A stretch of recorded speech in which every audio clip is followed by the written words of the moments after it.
আপনি যদি একজন ইমো ইউজার হয়ে থাকেন তাহলে আজকের এই ভিডিওটি আপনার জন্য সবচাইতে গুরুত্বপূর্ণ একটা ভিডিও। কারণ আজকের এই ভিডিওতে আমি দেখাবো ইমো অ্যাপে সবচাইতে গুরুত্বপূর্ণ 5টি সেটিং, যে সেটিংগুলো আপনার জেনে রাখা খুবই ইম্পর্টেন্ট। তাহলে কি সেই সেটিংগুলো, চলুন জেনে নেওয়া যাক।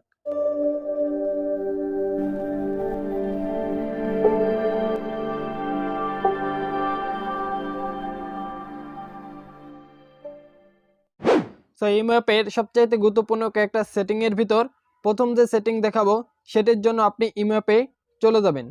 যাওয়ার পর আপনি আপনার প্রোফাইলে ক্লিক করবেন, এরপর সেটিং, এরপর চলে যাবেন প্রাইভেসিতে। নিচে আসলে দেখতে পারবেন ব্লক স্ক্রিনশট ফর কলস, এটা আপনারা এনাবল করে দেবেন। এটা এনাবল করে দেওয়ার কারণে যেটা হবে, আপনি যখন কারোর সাথে ভিডিও কলে অথবা অডিও কলে কথা বলবেন তখন সেই ব্যক্তি আপনার কলের স্ক্রিনশট বা স্ক্রিন রেকর্ড করতে পারবে না, যার ফলে পরবর্তীতে সে কিন্তু আপনাকে কোনো প্রকার ব্ল্যাকমেইলও করতে পারবে না। এই সেটিংটা সবচাইতে কাজে লাগবে যারা মেয়েরা আছেন তাদের জন্য। তো দ্বিতীয় যে ইম্পর্টেন্ট সেটিং, সেটার জন্য আবার আপনি চলে যাবেন ইমো অ্যাপে। ইমো অ্যাপে যাওয়ার পর আবারও প্রোফাইলে ক্লিক করবেন, এরপর দেখতে পারবেন সেটিং, এরপর নিচে আসলে দেখতে পারবেন ম্যানেজ ডিভাইস। এখানে আপনি আসলে দেখতে পারবেন বর্তমান আপনি যে মোবাইলটা দিয়ে ইমো অ্যাপ ইউজ করতেছেন সেই মোবাইলের মডেল এখানে শো করবে। এছাড়াও যদি অন্য কোনো মোবাইলের মডেল এখানে আপনি দেখতে পান যেটা আপনার অপরিচিত, তাহলে আপনি ভেবে নেবেন আপনার ইমো অ্যাপ হ্যাক হয়েছে অথবা অন্য কেউ গোপনে লুকিয়ে ব্যবহার করছে। তখন আপনি যে কাজটি করতে পারেন, সেই সব মডেলের উপর ক্লিক করে আপনার মোবাইল থেকে সেটি লগ আউট করে দিবেন, যার ফলে তার মোবাইল থেকে আপনার ইমো অ্যাকাউন্ট লগ আউট হয়ে যাবে, যার ফলে সে কিন্তু আপনার ইমো আর ব্যবহার করতে পারবে না। ইমো 3 নাম্বার সেটিং হচ্ছে আরও বেশি গুরুত্বপূর্ণ। এর জন্য আপনি আবারও চলে যাবেন ইমো অ্যাপে, এরপর প্রোফাইলে ক্লিক করবেন, এরপর সেটিং, এরপর নিচে দেখতে পারবেন অ্যাকাউন্ট অ্যান্ড সিকিউরিটি, এরপর উপরে দেখতে পারবেন পাসকোড লক, এখানে একটা ক্লিক করবেন, এরপর এটা এনাবল করবেন। এখন আপনাকে এখান থেকে 4 ডিজিটের একটা কোড দিতে বলতেছে, এখন সেই কোডটা আপনি দিবেন। আমি 1 2 3 4 দিয়ে দিলাম, এরপর ডান করলাম। আমাকে আবারও আগের পাসওয়ার্ডটাই দিতে বলতেছে, রি এন্টার ইউর পাসকোড 1 2 3 4, এরপর ডান করলাম, ফাইন।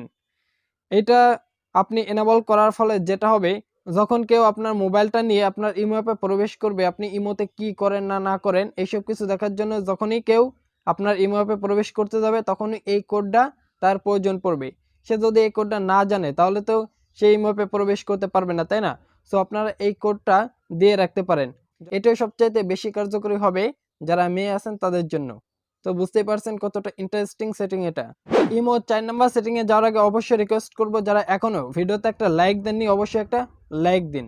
আবারও চলে যাবেন ইমো অ্যাপে, এরপর আপনি প্রোফাইলে ক্লিক করবেন, এরপর সেটিং, এরপর আপনি চলে যাবেন প্রাইভেসিতে, এরপর নিচে দেখতে পারবেন হু ক্যান কল মি, এখানে ক্লিক করে এটা আপনারা মাই কন্ট্যাক্ট করে দেবেন। এটা মাই কন্ট্যাক্ট করে দেওয়ার ফলে যেটা হবে, আপনার কন্ট্যাক্ট লিস্টে যে সকল নাম্বার আছে ওই নাম্বারগুলো থেকে শুধুমাত্র আপনাকে ইমো থেকে কল দিতে পারবে।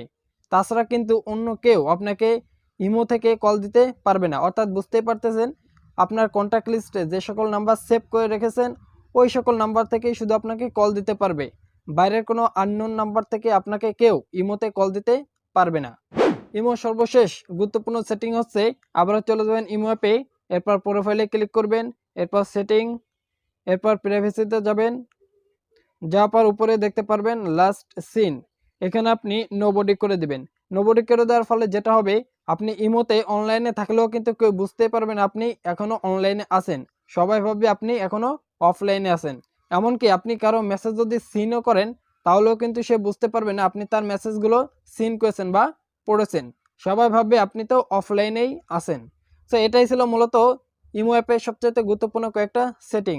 আশা করি ভিডিওটা আপনাদের ভালো লেগেছে। যদি ভালো লাগে তাহলে অবশ্যই চ্যানেলটি সাবস্ক্রাইব করে আমাদের পাশে থাকবেন। আর যারা ফেসবুক পেজ থেকে দেখছেন অবশ্যই পেজটিকে ফলো করবেন। দেখা হচ্ছে নতুন কোনো ভিডিওতে। আল্লাহ হাফেজ।